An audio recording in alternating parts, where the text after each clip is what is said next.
Mga guys, ito po. Our recipe for today is sinigang na kambing.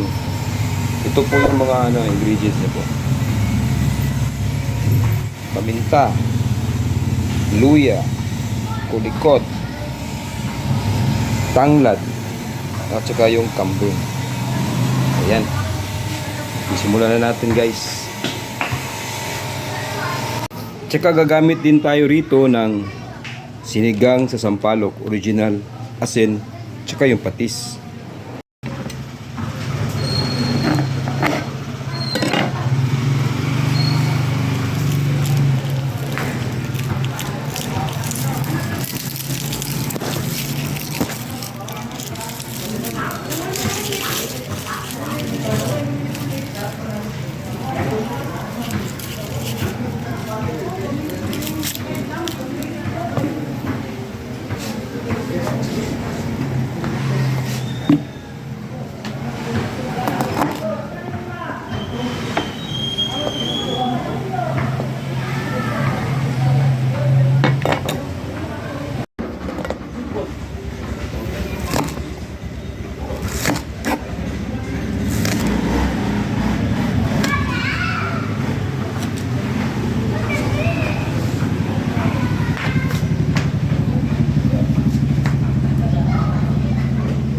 Paa ng kambing, luya, tanglad or lemongrass, pepper or paminta.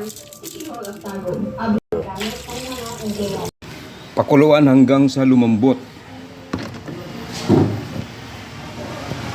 Ayan na po.